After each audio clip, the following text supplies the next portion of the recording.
దేవుని పరిశుద్ధ నామమునకు మహిమ కలుగునుగాక. అందరూ బాగున్నారా? దేవుని యొక్క వాక్యాలు మీకు ఆశీర్వాదకరంగా అనిపించినట్లయితే అనేకులకు షేర్ చేయండి. అలాగనే కామెంట్ రూపంలో కూడా మాకు తెలియచేయండి. ఈ దినము దేవుని యొక్క వాక్యములో నుండి న్యాయాధిపతుల గ్రంథము 11వ అధ్యాయము 29 నుంచి 31 వచనం వరకు చదువుతాం. యెహోవా ఆత్మ యెఫ్తా మీదికి రాగా అతడు గిలాదులోని మనష్షేలోని సంచరించుచు గిలాదు మిస్పేలో సంచరించి గిలాదు మిస్పే నుండి అమ్మోనీయుల యొద్దకు సాగెను. అప్పుడు యెఫ్తా యెహోవాకు మొక్కుకొనెను. ఎట్లనగా, నీవు నా చేతికి అమ్మోనీయులను నిశ్చయముగా అప్పగించిన యెడల నేను అమ్మోనీయుల యొద్ద నుండి క్షేమముగా తిరిగి వచ్చినప్పుడు నన్ను ఎదుర్కొనుటకు నా ఇంటి ద్వారము నుండి బయలుదేరి వచ్చినదేదో అది యెహోవాకు ప్రతిష్ఠితమగును, లేదా దహన బలిగా దానిని అర్పించెదను అనెను. యెఫ్తాలో ఉన్నటువంటి ఒక మంచి విషయాన్ని గమనిస్తే, అతడు దేవుని సన్నిధి నుండి మోకాళ్ల మీద నుండి లేచి యుద్ధ భూమికి వెళ్ళాడు. దేవుడు అతని యొక్క ప్రార్థనకు ప్రత్యుత్తరమిచ్చాడు. యెఫ్తా అమ్మోనీయులతో యుద్ధము చేయుటకు వారి యొద్దకు వెళ్ళినప్పుడు యెహోవా అతని చేతికి వారిని అప్పగించెను. దేవుడు యెఫ్తా యొక్క ప్రార్థనను ఆలకించాడు. ఇక అతడు చేసుకున్నటువంటి మొక్కుబడిని గురించి కొన్ని మాటలు తెలుసుకుందాము. న్యాయాధిపతుల గ్రంథము 11వ అధ్యాయము 35వ వచనంలో మనం చూసినట్లయితే 34వ వచనం నుంచి చదువుతున్నాను.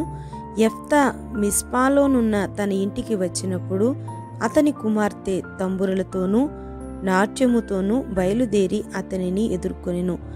ఆమె గాక అతనికి మగ సంతానమే గాని ఆడు సంతానమే గాని లేదు. కాబట్టి అతడు ఆమెను చూచి తన బట్టలు చింపుకొని, అయ్యో నా కుమారి, నీవు నన్ను బహుగా కృంగచేసితివి. నీవు నన్ను తల్లడింప చేయు వారిలో ఒకతివై ఉన్నావు. నేను యెహోవాకు మాట ఇచ్చియున్నాను గనుక వెనుక తీయలేననగా. ఈ మాటలు వింటున్నప్పుడు మనకేమనిపిస్తుంది? యెఫ్తా ఇరుకున పడిపోయాడు. ఒక పక్క తన ప్రాణము కంటే కూడా మరి ఎక్కువైనటువంటి కుమార్తె, ఆమెను ఎలా అతడు బలివ్వగలడు? మరొక పక్క తన ప్రాణమునకు ఆధారమైనటువంటి దేవునికి ఇచ్చినటువంటి మాటను ఏం చేస్తాడు? అతని ప్రాణము తల్లడిల్లిపోయింది. అతని జీవితానికి గొప్ప పరీక్ష. చివరకు తన కుమార్తెను పోగొట్టుకున్నాడే తప్ప దేవునికి చేసిన మొక్కుబడిని వెనక తీయటానికి ఇష్టపడలేదు. ఈ యొక్క విషయంలో దేవుని ఎడల అతనికి ఎంత కృతజ్ఞత ఉందో కనపడుతూ ఉంది. ఈ పరీక్షలో అతని యొక్క భక్తి జీవితము రుజువు చేయబడింది. అతడు ప్రార్థన చేయగా దేవుడు ప్రత్యుత్తరమిచ్చాడు. తాను చేసుకున్నటువంటి మొక్కుబడిని జ్ఞాపకం చేసుకున్నాడు. కుమార్తెను బలి అర్పించాడు. యెఫ్తా చేసినటువంటి మొక్కుబడిలో ఉన్నటువంటి ఉద్దేశము మంచిదే. ఆ పద్ధతి అయితే మాత్రం పోరాటంతో కూడింది. అయినప్పటికీ కూడా దేవునికి తాను ఇచ్చినటువంటి మొక్కుబడిని ఏమాత్రము కూడా తప్పలేదు. ప్రసంగి గ్రంథము 5వ అధ్యాయము 2వ వచనంలోను 4వ అధ్యాయము 6వ వచనంలో కూడా ఈ మాటలు రాయబడ్డాయి. నీవు నీ దేవుని సన్నిధిని అనాలోచనగా పలుకుటకు నీ హృదయమును త్వరపడనీయక నీ నోటిని కాచుకోము. దేవుడు ఆకాశమందున్నాడు, నీవు భూమి మీద ఉన్నావు కావున నీ మాటలు కొద్దిగా ఉండవలెను. నీవు దేవునికి మొక్కుబడి చేసుకొనిన ఎడల దాన్ని చెల్లించుటకు ఆలస్యము చేయకుము. బుద్ధిహీనుల యందు ఆయనకిష్టము లేదు. నీవు మొక్కుకొనిన దానిని చెల్లించుము.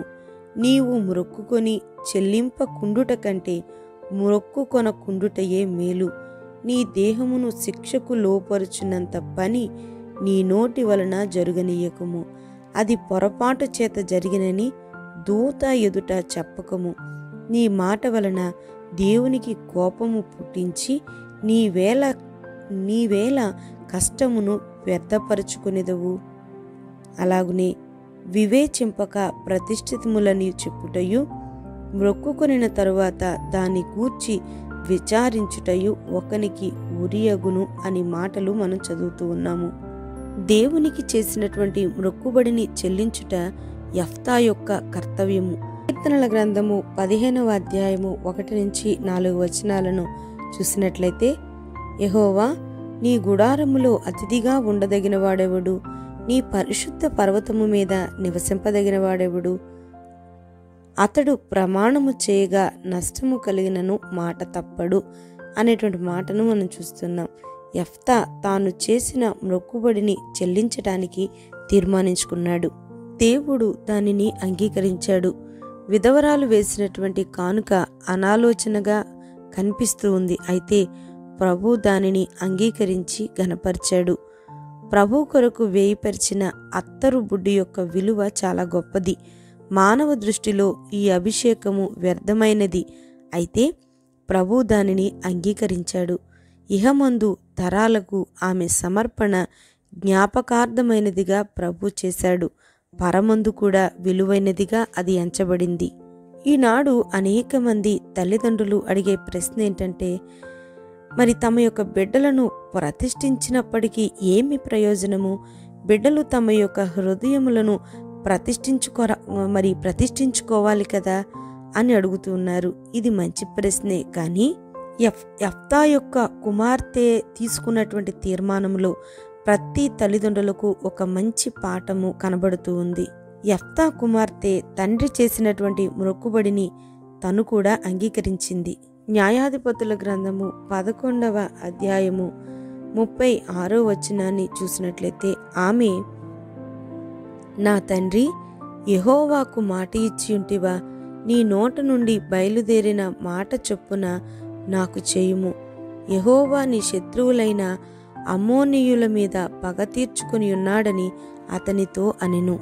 తండ్రి చేసుకున్నటువంటి మొక్కుబడిని గౌరవించేటట్టుగా మరి దేవుడే ఆ యొక్క కుమార్తె యొక్క హృదయాన్ని ప్రేరేపించాడు.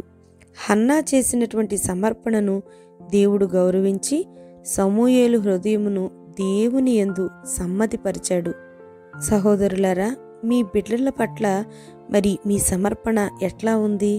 యెఫ్తా తన కుమార్తెను యెహోవాకు దహనబలిగా అర్పించెనా అనే ప్రశ్న మన హృదయాలను మరి ఎంతగానో కలవరపెడుతూ ఉంది. అయితే ఈ ప్రశ్నకు సమాధానాన్ని తెలుసుకోబోయే ముందు మరొక విషయాన్ని కూడా మనం తెలుసుకోవాలి. దేవుడు నరబలిని అంగీకరిస్తాడా? పరిశుద్ధ గ్రంథములో లేవీకాండ గ్రంథము 27వ అధ్యాయంలో చూస్తే నరులను బల్యార్పణ చేయుట నిషేధించబడింది. లేవీకాండము 18వ అధ్యాయము 21వ వచనాన్ని చూస్తే అక్కడ ఇలా రాయబడింది, నీవు ఏమాత్రమును నీ సంతానమును మొలెకు నొద్దకు దాటనీయకూడదు, నేను యెహోవాను అని రాయబడింది. దేవుడు కనానీయులను వాగ్దాన దేశములో నుండి పంపివేయడానికి కారణమేంటంటే, వారు తమ కుమారులను కుమార్తెలను మొలెకు దేవత అగ్నిగుండములో బలిగా అర్పిస్తూ వచ్చేవారు. అది దేవునికి హేయమైన కార్యము. ఇశ్రాయేలులతో యుద్ధమునకు మరి దిగినటువంటి మోయాబు రాజు తన కుమారుని బలిని అర్పించగా ఏం జరిగింది? తనకు మారుగా ఏలవలసినటువంటి తన జ్యేష్ఠ కుమారుని తీసుకుని పట్టణపు ప్రాకారము మీద దహన బలిగా అర్పించగా ఇశ్రాయేలు వారి మీదికి కోపము బహుగా వచ్చెను గనుక వారు అతన్ని విడిచి తమ దేశమునకు మరలిపోయిరి అని 2 రాజుల గ్రంథము 3వ అధ్యాయము 27వ వచనంలో రాయబడింది. అబ్రహాముతో దేవుడు తన కుమారుని బలి అర్పణ చేయమని చెప్పాడు. అబ్రహామును పరీక్షించటానికి ఆ మాటను చెప్పాడు తప్ప నిజముగా అబ్రహాము బలి అర్పించడానికి వచ్చినప్పుడు దానిని దేవుడు అంగీకరించలేదు. దానికి ప్రతిగా పొదలో చిక్కుకున్నటువంటి పొట్టేలును చూపించాడు. కాబట్టి దీనిని బట్టి చూస్తే దేవుని యొక్క వాక్యాన్ని పరీక్షిస్తే యెఫ్తా చేసినటువంటి మొక్కుబడి దేవుని చిత్తానుసారమైనది ఏమాత్రము కూడా కాదు. మనము చూచిన దానిని బట్టి చెప్పాలి అంటే యెఫ్తా తన కుమార్తెను బలి అర్పణ చేసినట్లు మనకు కనబడట్లేదు. అన్యులు చేస్తున్నటువంటి నరబలి దేవుని దృష్టిలో హేయమైనదిగా కనిపిస్తుంది. ఆమె కనుక బల్యార్పణ చేయబడినట్లయితే ఆమె జీవితంలోని చివరి 2 నెలలు కూడా దుఃఖిస్తూ తన తండ్రితోనే గడిపుండేది. యెఫ్తా తన యొక్క కుమార్తెను దహన బలిగా ఒక్కసారిగా అర్పించుట కంటే ఉన్నతమైన రీతిని అర్పించాడు. ఆమెను సజీవ యాగముగా అర్పించాడు అనడంలో సందేహం లేదు. ఆమెను పురుషునికి వివాహము చేయక కన్యకగానే దేవునికి ప్రతిష్ఠించాడు. వివాహం లేకుండానే ఉంచాలి అని తన మనస్సులో నిర్ణయించుకున్నాడు. యెఫ్తా కుమార్తె తండ్రి యొక్క అభిలాషను నెరవేరుస్తూ ఉంది. అమోనీయుల నుండి దేవుడు ఇశ్రాయేలులకు ఇచ్చినటువంటి గొప్ప విడుదల కార్యమునకు సూచనగా సమర్పించుకుంటూ ఉంది. మరియు నా కొరకు చేయవలసినది ఏమనగా 2 నెలల వరకు నన్ను విడువుము, నేనును నా చెలికత్తెలను పోయి కొండ మీద ఉండి నా కన్యాత్వమును గూర్చి ప్రలాపించదమని తండ్రితో చెప్పగా అతడు పొమ్మని చెప్పి 2 నెలల వరకు ఆమెను పోనిచ్చెను. గనుక ఆమె తన చెలికత్తెలతో కూడా పోయి కొండల మీద తన కన్యాత్వమును గూర్చి ప్రలాపించెను. ఆమె తన కన్యాత్వమును గురించి విలపించి మరి మరణమగునంతగా అంత కన్నీటితో ఆమె దేవుని సన్నిధిని విలపించిందట. దహన బలిగా అర్పింపబడవలసి వస్తే మరణమును గురించే విలపించేదేమో, కానీ ఆమె బల్యార్పణ చేయబడలేదు. యెఫ్తా చేసిన మ్రొక్కుబడిలో మొదటి భాగము నెరవేర్చింది. నన్ను ఎదుర్కొనుటకు నా ఇంటి ద్వారము నుండి బయలుదేరి వచ్చినదేదో అది యెహోవాకు ప్రతిష్ఠితమగును అని యెఫ్తా మ్రొక్కుకొడినట్లుగా యెఫ్తా నెరవేర్చినటువంటి మ్రొక్కుబడిని ఇక్కడ మనం చూస్తూ ఉన్నాము. ఈయన నెరవేర్చినటువంటి మ్రొక్కుబడి విధానం చూసినట్లయితే తన యొక్క కుమార్తెకు వివాహం అతడు ఎన్నటికీ కూడా చేయలేదు. ఆమె పురుషుని ఎరుగనే లేదు. ఈ మాటలు మనకి 11వ అధ్యాయము న్యాయాధిపతులు 40వ వచనంలో మనకు కనబడుతూ ఉన్నాయి. విధవరాలైనటువంటి అన్నా ప్రవక్తి జీవితాంతం దేవాలయంలో జీవిస్తూ ఉపవాసాలతో ప్రార్థన చేసుకుంటూ తన జీవితాన్ని గడిపింది. అలాగునే యెఫ్తా కుమార్తె కూడా తన జీవితాన్ని గడిపింది. ఆమె యొక్క సమర్పణ ఇశ్రాయేలులలో చాలా గొప్పదిగా ఎంచబడింది. న్యాయాధిపతులు 11వ అధ్యాయము 40వ వచనాన్ని మనం చూసినట్లయితే, ప్రతి సంవత్సరమున ఇశ్రాయేలుల కుమార్తెలు 4 దినములు గిలాదు దేశస్థుడైన యెఫ్తా కుమార్తెను ప్రసిద్ధి చేయుటకు మర్యాద కద్దు అని రాయబడింది. యెఫ్తా కుమార్తె సజీవ యాగముగా దేవునికి సమర్పించబడింది. రోమపత్రిక 12వ అధ్యాయము 1వ వచనాన్ని చూసినట్లయితే, పరిశుద్ధమును దేవునికి అనుకూలమైన సజీవ యాగముగా మీ శరీరములను ఆయనకు సమర్పించుకొనుడని దేవుని వాత్సల్యతను బట్టి మిమ్మును బతిమాలు కొనుచున్నాను. ఇట్టి సేవ మీకు యుక్తమైనది అని అపొస్తలుడైన పౌలు రాస్తూ ఉన్నాడు. ఈ దినము ఈ యొక్క వాక్య ధ్యానము ద్వారా ఎంతో కొంత సమాచారాన్ని యెఫ్తా కుమార్తె కొరకు అలాగునే యెఫ్తా యొక్క మ్రొక్కుబడి కొరకు మీరు తెలుసుకున్నారని ఆశిస్తూ ఉన్నాను. ఇవి మీకు ఆశీర్వాదకరంగా ఉన్నట్లయితే తప్పకుండా మాకు తెలియచేయండి.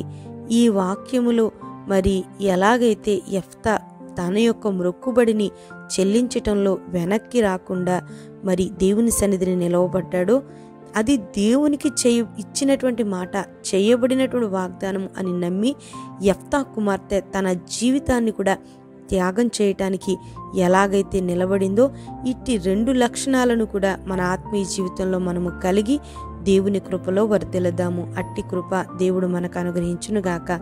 ఆమెన్. ప్రార్థన చేసుకుందాము. స్తోత్రములనైనా కృపాసత్య సంపూర్ణుడా, నీ పరిశుద్ధమైన పాదములకు వందనాలు స్తోత్రాలు చెల్లిస్తూ ఉన్నాను తండ్రి.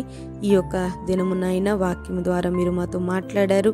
ఈ మాటలను ఆసక్తిగా ఆలకించిన ప్రతి బిడ్డలను కూడా దీవించి ఆశీర్వదించండి. యెఫ్తానైనా అయ్యా, అతడు చేసుకున్నటువంటి మ్రొక్కుబడిలోనైనా తనకు ప్రాణానికి సమానమైనటువంటి కుమార్తెను కూడా నైనా అయ్యా తన ప్రాణాన్ని కాపాడినటువంటి దేవునికి అర్పించటానికి వెనక తీయలేదు తండ్రి.